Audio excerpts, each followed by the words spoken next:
So the Denver Nuggets won their game 99-95 against the Minnesota Timberwolves yesterday after going on a 15-0 run to close the game in the final 3 minutes. And with this win, they clinched the second seed, a better record than teams like the Rockets, the Thunder, the Spurs, the Jazz. All of those teams have a worse record than the Denver Nuggets. Now this Nuggets team the last few years has been the 9 seed, missing the playoffs by just 1 game. But it seems like now, this season, after finally having some success, other teams, other players, they're just hating them. But there's no reason to really be hating on them for how they played. That video felt like forever ago, and partly because it is. Ever since then, we've had literally the whole world shut down. The NBA shut down. We had multiple seasons where it's like fans were not in the arenas. Everything was just so bizarre. I posted that on April 11th, 2019. Now, if you guys have been following the NBA, you know that in 2018-2019, that was the first time that this Denver Nuggets core with Nikola Jokic, with Jamal Murray, and a few other guys that aren't there, right now, like Will Barton or Gary Harris and stuff like that, they made the NBA playoffs. And not only did they make the NBA playoffs, but they were the second seed at that time. And a lot of people, even in that sense at that time, were saying, they're not contenders, they're fake, they're frauds, all that sort of stuff. Even though that year they did make the second round, they lost in 7 to the Portland Trail Blazers. Very tough series. They very well could have went to the conference finals if a few other things went differently, and they could have played the Golden State Warriors, which, for a second seed making the conference finals, that's probably about their expectations, and especially as a third seed that only had, basically within a game of being the second seed that year. I don't think it's too much to say like it's a disappointment they didn't make the conference finals that year. It's just kind of funny, and I kind of wanted to make a video about it today because that video was from April 11th, 2019, like I said, and I'm going to repeat it again. April 11th, 2019, and they were the second seed in the Western Conference. This is coming off a year that they lost the last game of the regular season that could have put them in the playoffs. It was before the play-in existed, and they didn't make it. They were in the lottery back-to-back years in 2016-17 and 2017-18. They were in the lottery. They did not make the playoffs. But in 2018-2019, they did, and they did so in a very emphatic fashion. They were the second seed, like I said. And now this season, it's all coming kind of full circle. Because if you think about what's happened since, the next year in 2020, they were the third seed. I think they kind of lost a little bit of their hype because everyone was building up the Battle of LA. And then all of a sudden, guess who got in the middle of that? The Denver Nuggets. They shut down the Clippers in the bubble and came back down 3-1 to get into the mix of everything and kind of ruined, I guess, every NBA fan except for Denver Nuggets fans, and maybe that's partly why people hate them. But they got kind of in the way of what NBA fans wanted, and that's to see the Battle of LA in the conference finals. Seeing LeBron and AD go against Kawhi and Paul George, it was hyped up all year long, and they kind of intervened into those plans, doing that in just their second year of playoff experience. And we saw Nikola Jokic play at a high level. We saw Jamal Murray play at a high level. And there's people that thought, their success was only a byproduct of something that could happen in the bubble in a weird situation. And that just wasn't the case. And you could kind of get glimpses of that in 2019 when they did make the playoffs as well. But a lot of people probably didn't pay attention to them then or in 2020. Then you move over to the 2021, and they're a playoff team once again. They've made the playoffs every year since 2019, but in 2021 they were looking really good for most of the year. And honestly, some would say that maybe they could have been the favorites to win the Western Conference that year. I think before the season I had them as the 1 seed, but then of course Jamal Murray goes down, he tears his ACL, and that was kind of it for the season. And they did get Aaron Gordon, but it was like midway through the season they kind of had the gel. So kind of a rocky year for Denver. They did make the second round, but then they lost pretty easily to the Phoenix Suns. Then you move on to the next year in 2021-2022, and they lose in the first round to the Golden State Warriors. And even though they did not have Jamal Murray or MPJ, and over those years, you could kind of tell that even after the bubble, that Nikola Jokic in the 2019-2020 season, he kind of took a dip. He didn't play as good as he could have for that regular season. And it was kind of a weird year because both him and Embiid had down years. But then in 2021, Jokic comes out, he's the league MVP.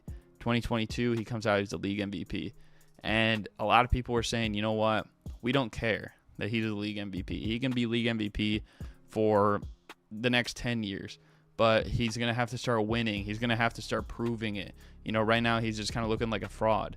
And you can kind of still see that happen this season. Most of this season was dictated off what happened the last couple years. Even though he'd only been in the playoffs for like 4 years, he'd only been in the league for like 7 years. Now he's in his 8th year of playing and only like 9 years since being drafted. There's a lot of guys who didn't win their first championship till like almost 10 plus years in the league. Like LeBron didn't win a championship till his 9th year in the league. Dirk didn't win a championship till like his 13th year in the league. But Nikola Jokic was getting heavy criticism, because of those instances, even though he had injuries for his teammates as well, and he kind of had to work from the bottom all the way to the top. He didn't have quite the hype those guys did for as long as those guys did either. Then we get into this season, and you just think about like how his narrative for winning MVP was kind of just thrown down. Like it was basically just kind of, here you go, Embiid. And that's not to say Embiid didn't deserve it, because I think Embiid had a great season, probably his best season of his career to date,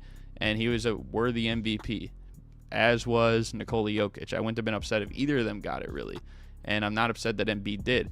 But I just think it's funny how people were almost holding it against Jokic for not winning a championship the last couple years when his team was injured, and then saying, you know what, you can't win the MVP. And there was some frustration with that, I feel like, for the Nuggets for most of the year. And then later in the year, like the last couple weeks, they started losing some games. People were saying, you know what, they are frauds. They're the fake 1 seed. They were saying this over and over and over again. And it's just so funny how things happen, because everyone was so adamant that they were the fake 1 seed. Turns out they weren't. They weren't. Because the Milwaukee Bucks lose in the first round. And I get it. They had injuries too and everything like that. Like Giannis missed a couple key games. Granted, he did come back for the last few, but you could argue he wasn't the same. At the same time, though, the Denver Nuggets are NBA champions. And I wanted to start off the video with a video that I made many years ago, because that's just kind of to prove that I've always been kind of on this train for the Denver Nuggets. Really, I've been on the train before I even made that video. Like, I was on the train of them when they had Danilo Gallinari, mainly because, one, I like Danilo Gallinari, but at the same time, I saw this guy, Nikola Jokic. He was rising up, and a lot of people weren't paying attention to him. They forget that he was probably, I would say in 2015, 2016, he was probably the 4th best rookie that year. Like, he was that good from the jump. Maybe not quite as hyped up as Karl Anthony Towns.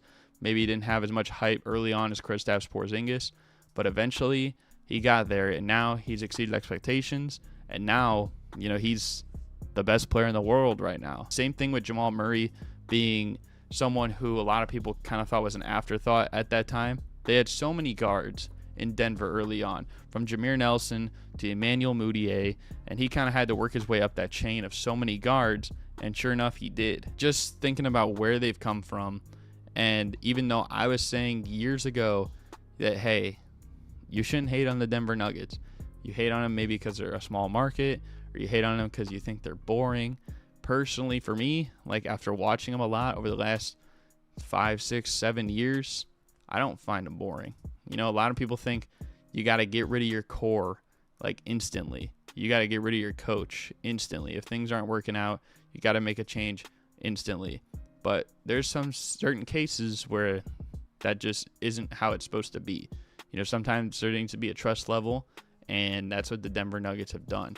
There's been a lot of people that have been in my ear for the past like several months saying that, the Denver Nuggets are never cut out to do this.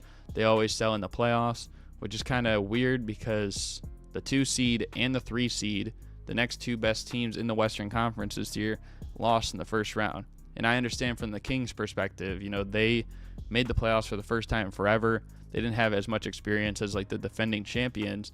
So I'm not really, slandering them here. I'm just trying to make a point. The experience level of the Denver Nuggets was far superior than that of all the other, 2 seed, the 3 seed. And their chemistry just fit more than a lot of these other teams this season.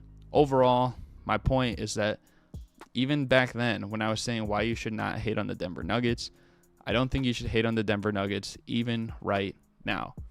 And maybe if you're a Miami Heat fan, I get it. Maybe if you lost him in the playoffs, you can be a little salty. Although I've even seen some Laker fans, I've seen some Minnesota Timberwolves fans, that have been kind of happy for Jokic, Jamal Murray, Gordon, Porter, and all the Nuggets players, Bruce Brown, and all these dudes, just for being able to achieve something like this over the course of a full season. It felt like they were all unified, and it didn't feel like they were a team that didn't deserve it, that just put something together last minute. You got to give them the credit.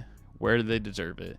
And this is just my reminder. I don't know how many days it's been since April 11th, 2019, but all I'm going to say is they deserve respect.